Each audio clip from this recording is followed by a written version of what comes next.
Aristotle, perhaps the most influential philosopher of all time. From shaping the way we think about science to redefining human ethics, this guy changed the course of history. Born in 384 BC in Stagira, northern Greece, Aristotle was destined for greatness. His father, Nicomachus, was the personal doctor to the king of Macedon. But after his parents died when he was still young, Aristotle's path took a turn. He was sent to Athens to study under the greatest philosopher of the time, Plato. Now here's where things get interesting. Aristotle wasn't your average student. For nearly 20 years, he studied under Plato in his academy, learning all about the world of abstract forms, Plato's idea that reality exists beyond what we can see. But Aristotle wasn't so convinced. While Plato's head was in the clouds, Aristotle was more interested in what was right in front of him, the physical world. Instead of focusing on an invisible, perfect realm of ideas, Aristotle believed the key to understanding the universe was through observation. Science, logic, ethics, everything should be studied by looking at the world around us. It's kind of mind-blowing when you think about it. But after Plato's death, Aristotle didn't stick around. He was invited to the court of Philip II of Macedon to tutor a young prince. And not just any prince, Alexander the Great. Yeah, the guy who would conquer half the known world. What did Aristotle teach him? Science, philosophy, politics, but also some questionable advice about ruling. Aristotle said Alexander should be a kind leader to the Greeks, but treat barbarians like plants or animals. Yikes! Still, Aristotle's influence on Alexander is undeniable. And while Alexander was out conquering the world, Aristotle headed back to Athens and did what any good philosopher would do. He started his own school, the Lyceum. And here's where Aristotle's true genius shines. At the Lyceum, Aristotle didn't just teach philosophy, he explored everything. Politics, ethics, biology, zoology, metaphysics, this guy was a walking encyclopedia. His method? Observation, experimentation, and logical deduction. He was basically laying the foundation for modern science. One of Aristotle's biggest contributions? Logic. His series of works, known as the Organon, created the first formal system of logic, how we connect ideas through reasoning.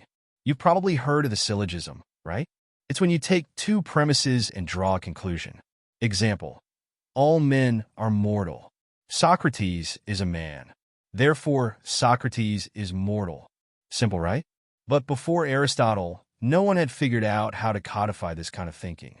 This system dominated Western thinking for nearly 2,000 years.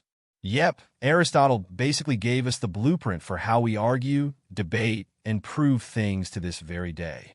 And then there's metaphysics, Aristotle's deep dive into the nature of reality.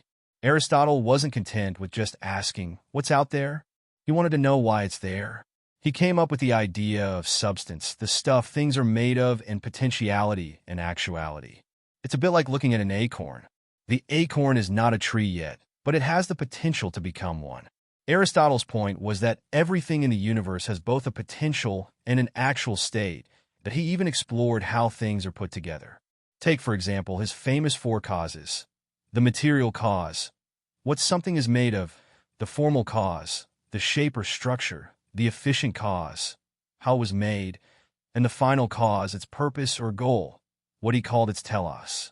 Everything in nature, Aristotle believed, has a purpose. Even you. Aristotle wasn't just about lofty ideas, though. He studied animals and was fascinated by biology. His studies of fish, birds, and even sea creatures laid the groundwork for what we now call zoology. And you thought philosophy was all about thinking. Now let's talk about his ethics. Aristotle believed that the ultimate goal of life was happiness, but not the kind of happiness we think of today. To Aristotle, happiness, or eudaimonia, meant living a life of virtue, fulfilling your potential as a human being. It's about balance, or what Aristotle called the golden mean: not too much, not too little. Just the right amount of courage, temperance, and wisdom to live a well-rounded life.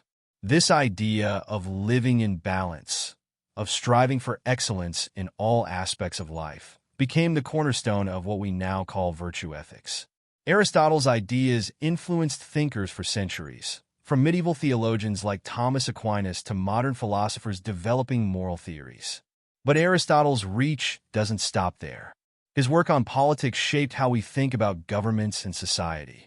He believed in the concept of the polis, a city-state that exists to foster the good life for its citizens. He thought deeply about justice, democracy, and the role of the citizen, laying the intellectual foundation for much of Western political thought. But not everything was smooth sailing. As Alexander the Great became more entangled with Persia, their relationship soured. Some even say that Aristotle was suspected of involvement in Alexander's death, though that's just speculation.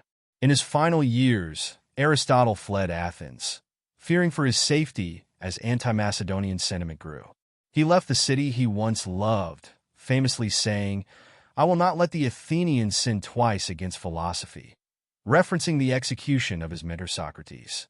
He died in exile in 322 BC, leaving behind not just a legacy, but an intellectual empire. His works have been debated, studied, and celebrated for over 2,000 years. The man was more than a philosopher. He was a visionary who changed how we see the world, how we think, and how we live. Aristotle, the philosopher who made us question everything. His legacy? Eternal. His influence? Everywhere. Like and subscribe for more philosophical stories.